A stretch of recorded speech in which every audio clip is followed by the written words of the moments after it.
Hey guys, so today is the start of a very exciting video. I'm really looking forward to filming it. We're going to be reading viral books. I am so interested to have my own opinion officially on some of these books. I'm thinking 3 is what we're going to read for this video, possibly a 4th. But the one that we're going to talk about right now is our first read, which is Powerless by Lauren Roberts. I have had this book on my physical TBR for probably like 2 or 3 months, and there is so much hype surrounding this book that it low-key makes me a little nervous. I have genuinely not heard one bad thing about this book. Every single person is like 6-star read, I love Kai, blah blah blah. So we'll see. Stuff like that always kind of makes me a little bit scared, because sometimes hype can like kill a book, because in your head you're like expecting it to be this like amazing pinnacle of success of the best thing you've ever read, and then it just isn't. Right now we are 116 pages in, and I have heard a lot of comparison with this book to The Red Queen and The Hunger Games.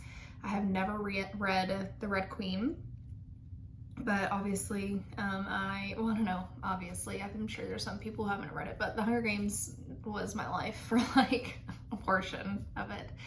And I'm definitely seeing the similarities. Competition, they call it the trials. Real quick, if you don't know what this book is about, essentially there was this plague disease thing that gave people powers, like supernatural abilities, and these are called the elites. And then you still have the ordinaries who don't have any powers, and they are actually banned from living in this kingdom. If they find you, you are like exiled, and you're basically on your way to freedom. You're gonna die, essentially. It's like this crazy desert thing.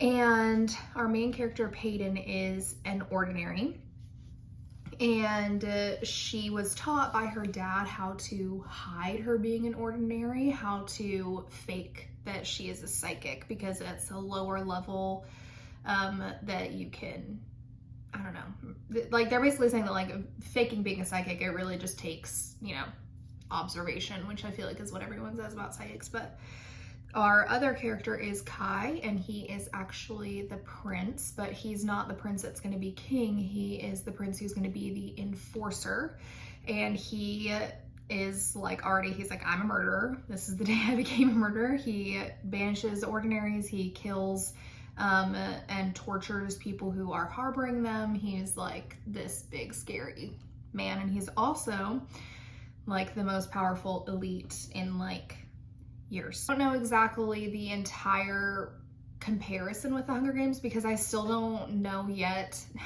what happens in the trial. To do the interview portion, which I'm just like hearing the Caesar Flickerman, I think that's his name, song in my head. Playing it, I'm not hooked yet, but I'm only 100 pages in, so that doesn't entirely surprise me that I'm not like living, dying, breathing for this book yet. But it is showing promise. Saying that I don't think I'm gonna like this because it's viral. I'm just saying that I am scared it's not gonna live up to the hype. So we shall see, but I will see you guys later. So bye.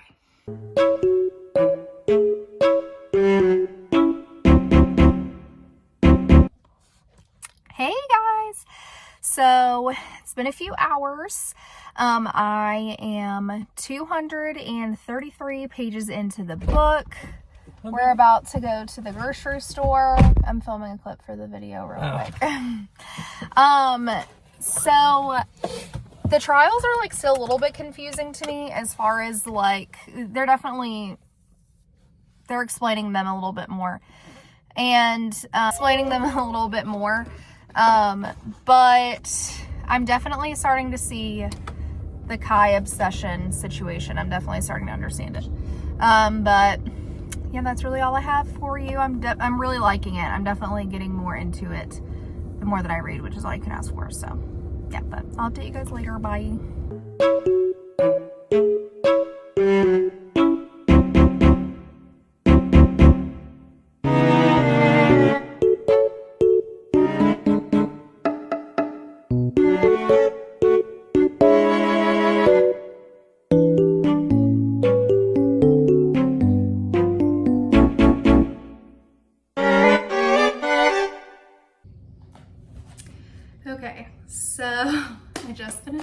Powerless.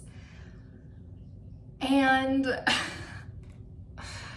men written by women are God's true gift to humanity. And on the flip side of that, these men are not real. And that's something that we have to live with every day. I love Peyton. I love her. I'm trying to get the glare out of my glasses, so sorry. I love Peyton. I love her. I think that she is such a cool character. And I love Kai. I love him. I just want to give him a little hug, you know? I think that he's so fantastic. I mean, his like whole character arc situation and the way that he talks, like y'all tried to tell me and I didn't know what to expect. And I also really enjoyed that it was similar to the Hunger Games, but it wasn't entirely the same. There were trials and obviously all that stuff, but it wasn't ever like just throwing them in somewhere and then kill each other. Last one standing wins. I really liked there was like multiple steps to it and like every challenge was different. And I have questions about this world, but not like hold up questions, if that makes any sense. Like I feel like we're in the dark about a lot of stuff that I'm sure is going to be, you know, revealed at some point. But I'm very excited for the next book. Very excited. I have to wait until July, which is sad. We all do. Rating wise, I'm a little torn. I think I'm going to do 4.5. And before you come for me, I don't know that I'm going to be thinking about these characters until the next one comes out. Like I loved it. I don't know what she put in these pages, but I could not put it down. Read this thing in practically one day. I couldn't put it down, but I don't know that I'm going to be thinking about them all the time, like after reading this. Like it didn't alter brain chemistry or anything, but that doesn't happen all the time with a 5-star read. So I'm going to sit on my rating for a second. But what I do have to say is this is definitely worth being viral. This right here, worth getting published and then getting republished through Barnes & Noble in a hardcover, like worth all of it. And I think I have you crazy viral people to thank for that, because I'm pretty sure when she started writing this book, she was just like releasing scenes on TikTok and you guys went feral for it. So it's thanks to you people. And that I have to say is a great accomplishment. I think it's worth it. I think it's worth the hype. I think it's worth a try. 100% read this book. Definitely worth it. And the first part of this experiment is done. Phenomenal book. Phenomenal writing, world building, characters. Just really great. Really great. Would highly recommend. So yeah, I will see you guys at the next book. I don't know what I just did with my hand there, but I'll see you guys for you in like a second. For me, who knows? But I'll have to say bye. Hey guys, so we're starting a new book today. I just finished a 5-star book, so I'm riding that high where I feel like reading a potentially terrible book is not as terrifying to me. So we're gonna be reading How Does It Feel? Don't even know who it's by. We're gonna be reading it on my Kindle because it's on Kindle Unlimited. Also, how cute is she? Can we have a moment for the beautiful stickers? I'm not sure how I'm gonna feel about this book. All I know is that I think this scientist who really likes moths, we love a girl with a weird interest, somehow stumbles into this like fae kingdom thing, which honestly a dream. Like, don't we all want that to happen to us? Like, so I get it. But apparently he like really hates her. And I don't mean that like, oh, you're just annoying, or like, oh, you get on my nerves. It like, I think from what I've heard, he like genuinely wants to and tries to murder her. And the things that I've heard about this book are very like, I think we've all seen the TikTok, and I'm not even on TikTok, and we've all seen that video of her absolutely losing her shit over the ending, and other people losing their shit going over this ending. And then I also see people who are like, what? Like, you were freaking out about this? Like, I can't get behind this. Or like, yeah, the ending was crazy, but I'm not attached to these characters because it was just not good. So we'll see, but I feel like I said, with me just finishing a really good book, if I have to DNF this one, it won't be as annoying. So yeah. Also, announcement time, it has come to my attention today that my boss has found my videos. And, you know, I really tried to be delusional about it at first and make that information immediately leave my brain as soon as I heard it. Like, I really tried to instantly be like, no. She's the first person in my life that has actually found these videos. 4 people know about this, that I'm doing this right now. And I knew it was going to happen at some point, but I didn't think it would be this soon. And I really tried to be like, no, it's not happening. She's not listening to my annoying voice, even though she listens to my voice literally all day long. So why was that literally a thought in my head? But, you know, I'm at the phase of acceptance that it started and that someone close in my life has seen this. So Kiki, here's your shout out, girl. I hate this. The first line of this book is, the damp floor of the dungeon made it hard to keep the tiny cuts of cheese on my mini charcuterie board. What? Why are you in a dungeon with a charcuterie board? And why are you describing them as tiny cuts of cheese? I'm scared. Okay, so I'm on page 37. And all I really have to say right now is, one, the Barbie slander. And also her comparing herself to being, before the Barbie slander, is she said that she's the perfect prototype for scientist Barbie, and that's why no one takes her serious. And she said she's too pretty, so she had to stop wearing makeup so that people in her scientist field would take her seriously. Like, girl, be so for real. Like, be so for real. Also, we're very excited about a microscope, which is actually kind of cute. I like it when people are excited about it.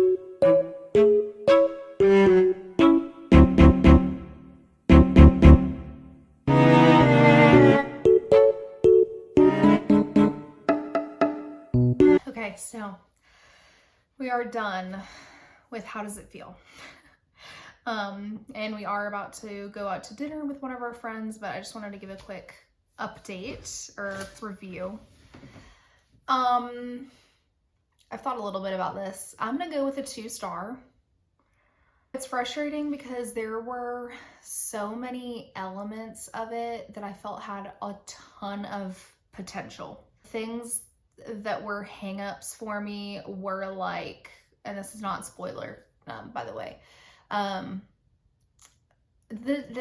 the narrator, Callie, she was just like really irritating to me. Her thought processes and the things that she would say instead of cussing would just like really take me out of the moment. Cause I would be like, that is so weird. The tooth thing, disgusting. Like, every time I talked about that dang tooth, I was like, what? Like, hated it. Hated that. And I think that the main guy character also had potential, but there were just things that he would do and think where I would be like, you know, no shame to anybody about what they're into or whatever, but I'd be like, that's weird and that's gross. And no. But I thought that, needless to say, I think if it had been written differently, I think it could have been really great. There are a few entertaining elements to it, but no, just it's a no for me personally. If you've read this, I would really like to know your thoughts down below, because I'm just like, this is what we were freaking out about? Plot twist at the end. I feel like if certain things had been done differently, in the middle-ish part of the book, I think that the ending would have been a little bit more believable. I think that the author would randomly, like, closer to like 3/4 of the way through, more like nearing the very end, the author would just like put random sentences that had no context, that didn't make any sense. And I would be like, what? Like, and I'm not going to say them in case, you know, people want to watch or read it, but I would just be like, what? Like, am I missing something? Because she said before, blah, blah, blah, not blah, blah, blah. And so I think that if more eluding had been done in like the middle 3/4 area, the ending would have been a lot better. But really, I was just kind of like, it kind of felt thrown together to me, and it kind of felt like, need a big plot twist, what could it be? And then she just like shoved it in there. And I know that plot twists are supposed to be like, didn't see that coming, like that's the whole nature, but this plot twist felt like it didn't flow. It felt like it wasn't believable to me personally. So yeah, overall you can skip this one. Don't feel pressured to read it. And this kind of viral book is what makes me nervous about viral books. But I just couldn't get behind the main character. I think she was the main hang up for me, where I was just like, girl, be so for real. Like, please be for real for 1 second. Like, just please. So yeah. Think the next book is actually technically going to be a series. I think I'm going to do the Mindfuck series, but it's like 5 books. But like when you buy the bind up, it's like all 5 of them together, because it's only like 100-ish pages for each book.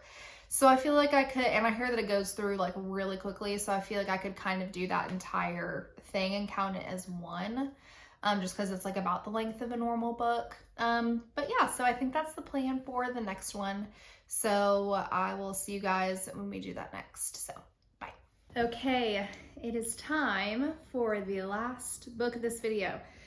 So like I said in the last clip, I'm going to be reading the Mindfuck series. I'm very excited because I just finished a book that was very emotionally I was very emotionally invested in it. I'm very attached to it. I just finished it earlier today.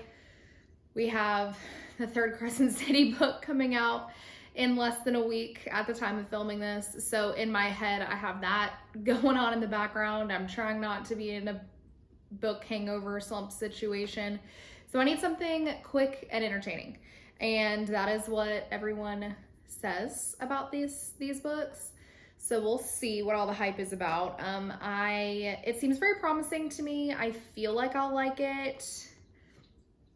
Only time will tell. I just really don't want to not like it. Like, I really don't want to have the same thing happened that, how does it feel happened, where it's like, really, this? I want it to be like, oh, this makes sense. This is fantastic. So we'll see, but I'm going to go ahead and start reading. So I'll catch you in a little.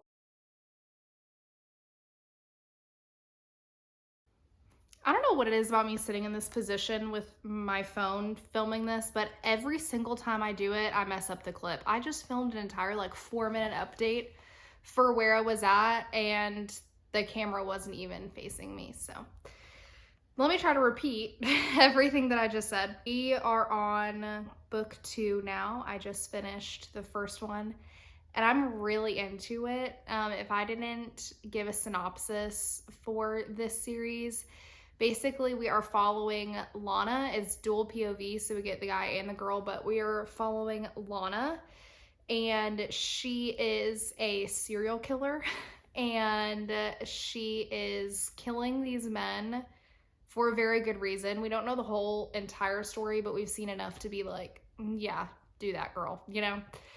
She's very meticulous. She has everything very, very planned out. She's reminding me a lot of Dexter, actually, the show. Especially because you I like her as a character. Like, I don't want her to get caught. Like, I'm like, yes, do your thing. Get it. But while she is planning and committing these murders and doing all of her little serial killery things, she is dating and falling in love with the FBI agent who is investigating her case. So it's so risky, like so risky, but she has to continue, you know, like she has to continue her plan. But she's falling in love with Logan. And she also, something that I think is really interesting, and she's very self-aware about the fact that she's probably not gonna make this out alive, and she's definitely gonna get caught. Like, she is very aware that this is not gonna go on forever. And so that's kind of like part of how she justifies being happy with Logan, because she's like, only got a little time left, you know, might as well be happy. Which I think is really interesting. And there's also talk, because Logan is, while he's also investigating this case, he's investigating other cases. And so there will be like a nickname for them. Like, you know how the serial killers have nicknames? Like one of Dexter's MOs was like the ice truck killer, or like, you know, like one of those things. And she's like, I wonder what my name's gonna be when they connect all these dots about like who I'm killing. Like, I wonder what my name's gonna be, and I wonder, you know, if Logan's gonna be the one that has to interrogate me, and like, you know, blah blah blah, all of those things. But I really like Lana. I really like Logan, and I'm so interested to see what's gonna happen. Like, is he going to let her, like, is she ever gonna get caught? Like, is she ever gonna get caught? Is Logan gonna find out that it's her? Is Logan gonna find out that it's her and prosecute her? Or is Logan gonna find out that it's her and then like let her go, like cover for her, like once he finds out the reason? Like, what is gonna happen? I need to know. So needless to say, I'm into it. We're on to the second one, Sidetracked. And these book covers are truly heinous. Like, they are so heinous. And while the bind up book cover does look like Twilight, it's an improvement. So updating these on my Goodreads has honestly been really funny. But yeah, so we're gonna go read. I really hope this is recording, because if it's not, I might lose it. We were left on a cliffhanger. We're going right into book 3, Scarlet Angel. Also, what the F are these covers? I know I've already commented on it, but I just can't get over it. Sorry if that was really inappropriate for me to show. Like, I honestly feel like it was a little bit. Oh well. Okay, so we are done with this video. I just finished the last book in the Mindfuck series, and it was really good. I don't want to say too much, because I have a feeling me saying too much will give away the ending. But it was so fast-paced, so easy to read, so easy to get into. I don't think it's a 5-star. I think I'm gonna go with a 4-ish. I think 4 feels good for me, but I loved these characters. I wanted only the best things for them. I really wanted to know what happened. I wanted to know all of these questions that you had. I needed to know answers. So I think that this one definitely was it's worthy of the name of a viral book. The Mindfuck series is really good if you're in a reading slump, or you just want something like fast to read. But it's quick, it's easy, it's entertaining. And like I said, you root for these characters, you want the best for them. So I think that this is a good book if you don't really know what to read right now, or you feel yourself getting into a reading slump, or you just read something really hard and you just want something that's like gonna easily, you know, catch your attention and be able to move quickly. So 2 out of 3 books I think is a very successful thing. And Skip, how does it feel? Powerless I think is great, and this series I think is great. I'm not scared to read viral books anymore because I feel like a lot of the times, that's why I didn't read ACOTAR for the longest time, because it was so overhyped and I was like, there's no way that it's this good. And sometimes they just are, and you just have to find those ones that, you know, just are. So if you have any viral books that you think I should read next, comment them down below and maybe I'll do this video again. I have some ideas for ones that I could do. So we'll see if I end up doing it, but I will catch you guys later. Bye.